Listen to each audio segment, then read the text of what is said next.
රුසියාව යුක්‍රේනයත් සමග දැන් යුද වැදී තිබෙනවා. යුක්‍රේනයේ කිසිම ප්‍රකෝපකාරී ක්‍රියාවක් නොකොටම රුසියන් හමුදා දැන් යුක්‍රේනය අත්පත් කරගන්න යනවා. මීට සති කිහිපයකට කලින් මම මගේ Facebook අඩවියේ මේ පිළිබඳව සටහනක් දාලා කිව්වා. ව්ලාඩිමිර් පුටින් රුසියානු ජනාධිපතිතුමා සතුව විකල්ප තුනක් තියෙනවා කියලා.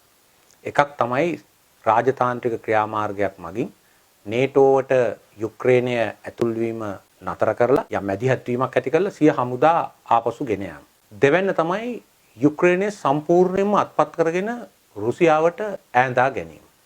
මේක තමයි ලෙනිනුත් 1918 දී සෝවියට් සංගමයේ නමින් සිද්ධ කළේ. තුන්වැන්න තමයි ඩැනිප නදියෙන් නැගෙනහිර පැත්තේ තිබෙන ප්‍රාන්ත ඩොන්බාස් ප්‍රදේශ වැනි රුසියානු භාෂාව කතා කරන වැඩි හරියක් ඉන්න ප්‍රදේශ යුක්‍රේනයෙන් වෙන් කළා වෙනම රාජ්‍යයන් හැටියට පිළිගන්න එක. ඉතින් දැන් අපිට පේන විදිහට ඒ ප්‍රදේශයට පාබල හමුදා ඇතුල් කරලා තියෙනවා විතරක් නෙවෙයි යුක්‍රේනයේ වැදගත් නගරවලට කියව් අගනගරයට ඔඩෙස්සා වරාය ප්‍රදේශයට සහ ආර්ථික අතින් හා විශේෂයෙන්ම සමාජීය අතින් වැදගත් ස්ථානවලට රුසියානු හමුදාව පහර දෙමින් ඒවා අත්පත් කරගනිමින් ඉන්නවා. විශේෂයෙන්ම වුන් පළමුවම කරන දේ තමයි කරමින් තියෙන දේ තමයි යුක්‍රේනයේ sannivedana ජාලය අඩපණ කිරීම. ඒ දැනටමත් වුන් බරපතල විදිහට කළා තියෙනවා විතරක් නෙවෙයි විහිසුණු සයිබර් ප්‍රහාරයන් එල්ල කළා තියෙනවා. ඒ වගේම මේ යුද්ධයේ සිදු නොවිච්ච දේවල් ව්‍යාජ දේවල් බොහොමයක් හැම කෙනාම වගේ දැන් අන්තර්ජාලයට මුදා හරිමින් තියෙනවා.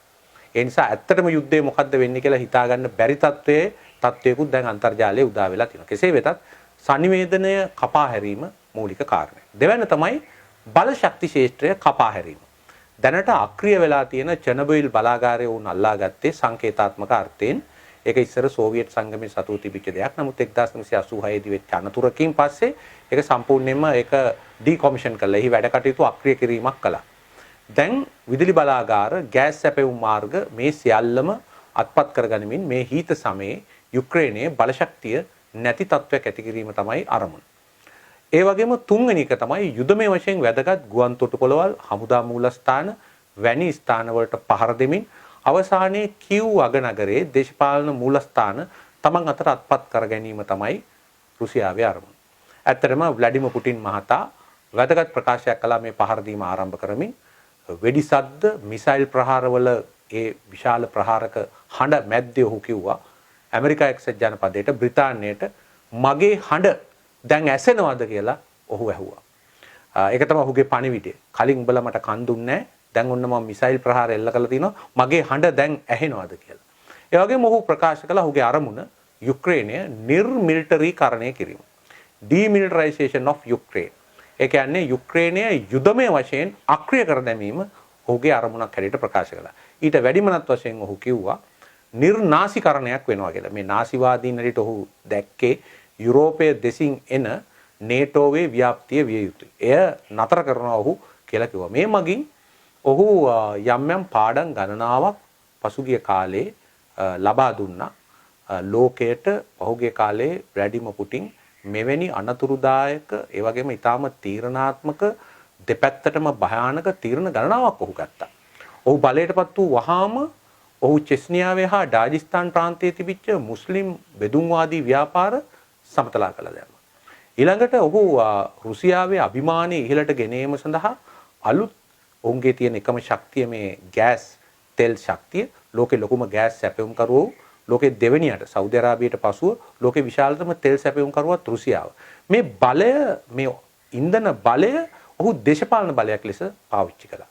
ඊළඟට ඔහු නව අවියාවුධ දියුණු කිරීමක් කළා විතරක් නෙවෙයි වැග්නා නමින් පෞද්ගලික යුද හමුදා ඛණ්ඩයක් ඇති කළා. එවැනි හමුදා ඛණ්ඩ තියෙනවා ඇමරිකා එක්සත් ජනපදයේ බ්ලැක් වෝටර් වගේ එවැනි හමුදාණු ඛණ්ඩයක් හැදුවා.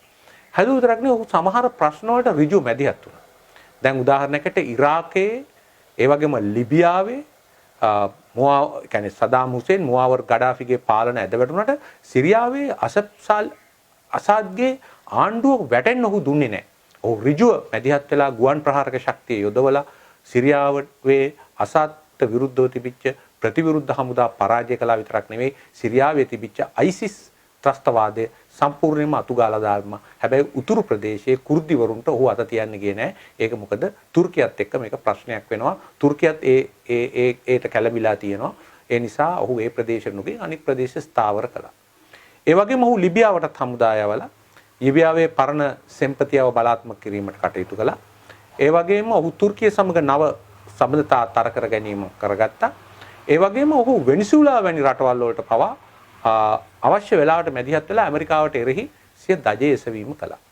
දැන් ඇමරිකාව උන්ට සම්බාධක පනවලා තියෙනවා. රුසියාවට මේ සම්බාධක වලින් ගැලවෙන්න පුළුවන් වෙයි. අනිවාර්යයෙන්ම රුසියාවට මේ නිසා දරුණු ඍජු ආර්ථික පාඩු වෙනවා. ඒ වගේම විශේෂයෙන්ම යුරෝපයටත් දරුණු ඍජු ආර්ථික පාඩු වෙනවා. මොකද යුරෝපයේ ගෑස් වලින් 40%කට වැඩි ප්‍රමාණයක් එන්නේ මේ රුසියාවේ. ජර්මනිය ගත්තොත් මේක 70%කට වැඩි ප්‍රමාණයක්. එතකොට මේ ගෑස් සැපෙවුම නතර කළොත් මේ රටවල් මේ සීත කාලෙදී අන්ත අසරණ තත්ත්වයටපත් වෙනවා. ඒ නිසා මේක ආර්ථික වශයෙන් රුසියාවට විතරක් නෙවෙයි මාරක වෙන්නේ යුරෝපයටත් මාරක වෙනවා. ඇත්තටම මේ මගින් යුරෝපයේ තත්ත්වය මැනබැලීමකුත් සිද්ධ වෙනවා. මේ අවස්ථාවේදී ඇත්තටම ජර්මනිය තමයි යුරෝපයේ ධනවත්ම රට. ජර්මනිය උත්සාහ කළා ජර්මනියට බලයපත් වෙච්ච අලුත් සමාජ ප්‍රජාතන්ත්‍රවාදී නායකයා ඔලොෆ් චාන්සලර්වරයා මේක රාජතාන්ත්‍රිකව සාකච්ඡා මාර්ගයෙන් විසඳන්න පුළුවන් කියලා. ඒ වගේම ලබන අප්‍රේල් මාසයේදී මැතිවරණයකට මුහුණ දෙන්න යන එමැනුවෙල් මැක්‍රෝන් ප්‍රංශ ජනාධිපති මේක රාජතාන්ත්‍රිකව විසඳන්න උත්සාහයක් දැරුවා. ඒ දෙක තුලින්ම වුන් පෙන්වුවේ වුන් යුද්ධයකට කැමති නැහැ කියන එක. රුසියාව එක්ක පැටලෙන්න යන්න කැමති නැහැ කියන එක. එහෙම කැමැත්තක් දැක්ුවේ බ්‍රිතාන්‍යයේ බොරිස් ජොන්සන් පමණයි. ඒ වගේම නෝර්වේ, ස්වීඩන්, ඩෙන්මාර්ක් වැනි රටවල්, පෝලන්තය වැනි රුසියාවට කිට්ටු රටවල්, උතුරු මුහුදේ රටවල් මේකෙන් කැළඹිලා තියෙනවා. මොකද යුක්‍රේනයේ යම් හේකින් නිෂ්ක්‍රිය කළා වගේ තම රටවල් වලටත් අනාගතයේ මෙවැනි තත්ත්වයක් ඇති වෙයිදෝ කියන බිය නිසා. ඒ අතරේ ඇමරිකා එක්සත් ජනපදයටත් මේක අපි කියනවා අග්නි පරීක්ෂාවක්. එහෙම නැත්නම් ඇසිඩ් ටෙස්ට් එකක්. ඇමරිකාව ස්ථිරයි දැන් යුද හමුදා ඍජුව නොයවන බවට. නමුත් යුක්‍රේනයේ පරාජය ඇෆ්ගනිස්තානයේ වගේම ඇමරිකාවේ මිත්‍ර රටවල් හිතන්න පුළුවන් ඇමරිකාව කිසි දෙයක් අපි වෙනුවෙන් කරන්නේ නැහැ කියලා. ඇෆ්ගනිස්තානයේ සිද්ධියෙන් පස්සේ තලිබන් වරුන්ගෙන් ලැබිච්ච නින්දා සහගත පරාජයත් එක්ක තායිවානයේ ඒ වගේම ඇමරිකාවේ සහාය ලබන දකුණු කොරියාවේ ජපානයේ පවා සැකයක් ඇති වුණා ඇමරිකාව අපේ ප්‍රශ්න වලට කතා කරන තරමට මැදිහත් වෙනවාද කියන ගැටලුව. එහෙනම් මේකෙදිත් මුළු ලෝකයටම ඇෆ්ගනිස්තානයෙන් පස්සේ පණිවිඩයක් ලැබෙයි ඇමරිකාව කොයිතරම් දුරකට මේ ප්‍රශ්නෙට මැදිහත් වෙනවාද කියන එක. කෙසේ නමුත් ෂණික යුද්ධ ජයග්‍රහණයක් ව්ලාඩිමිර් පුටින්ට ලැබෙන්න තියෙන ඉඩකඩ වැඩි. ඔහු යුක්‍රේනයේ Tamanට හිතවාදී ආණ්ඩුවක් 2014ට කලින් තිබුණා වගේ පිහිටුවාලීමට තියෙන ඉඩකඩත් වැඩි.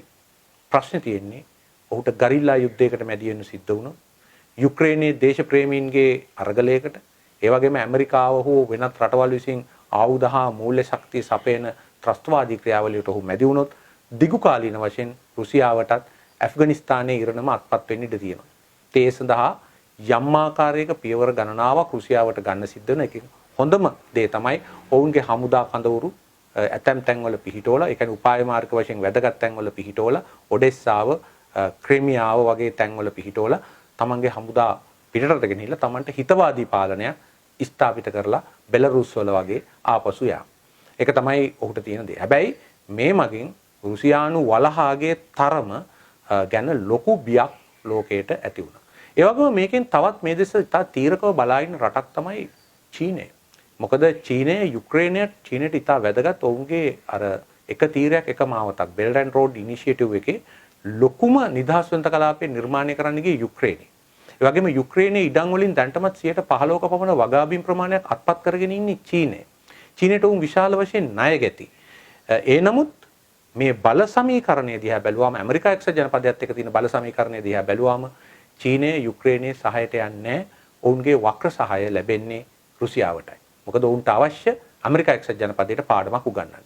ඒ වගේම මේ මගින් තායිවානයේ සම්බන්ධ ප්‍රශ්නයකට, ඒ කියන්නේ චීනය තායිවානයට ඇතුල් වුණොත් ගොඩින් මුහුදෙන් ඇමරිකාව මොන වගේ ප්‍රතිචාරයක් දක්වයිද කියන එකට, ඇමරිකාව සතු අවියාවුද කොයි වර්ගයේද කියන එක චීනය හොඳින් නිරීක්ෂණය කරනවාට සැක නැහැ. ඊටත් අමතරව රුසියාවට යම් සම්බාධක පැනවුවොත් රුසියාවට භාණ්ඩ හා සේවා සපයන ප්‍රධාන රට බවට චීනය පත්වීම වළක්වන්න බෑ. ඒ අනුව චීනය උපායශීලීව මේන් විශාල වාසි ප්‍රමාණයක් ලබා ගන්නවට සැක නැහැ. දැනට යුරෝපයේ දෙසට තියෙන රුසියාවේ ගෑස් සැපයුම ඔවුන් ආසියාව දෙසට විශේෂයෙන්ම චීනය දෙසට දැන්ටමත් එක පයිප්පයක් ඉදිකර හමාරයි යොමු කරන්න ඉඩ තියෙනවා. ඉතින් මේක ඇමරිකා එක්සත් ජනපදයට නම් මාරකයි. මොකද ඔවුන් මේ ඇෆ්ගනිස්තානයේ ලබාගත් නින්දිත පරාජයත් එක්ක ඒ වගේම සිරියාවේ ඉරාකයේ ලිබියාවේ ඔවුන්ට අත්පත් වෙච්ච නින්දනීය පසුබැසීම එක්ක ඔවුන්ට මේ තීරණාත්මකයි. ඔවුන් යුක්‍රේනය අත්හැරියොත් ඔවුන් පිළිබඳ තියෙන බටහිර රටවල් යුරෝපයේ විශ්වාසය සම්පූර්ණයෙන්ම බිඳ වැටෙන නියමිතයි. දැන්ටමත් යුක්‍රේනයේ දේශපාලකයන් ප්‍රකාශ කරනවා යුක්‍රේනය බටහිර අත්හැර දැම්මා අපිව තනි කළා කියලා.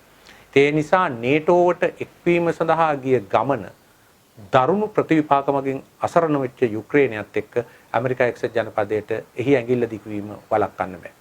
අනිත් පැත්තෙන් මේවා මේ යුක්තිය සාධාරණත්වයේ පිළිබඳ ප්‍රශ්න නෙවෙයි.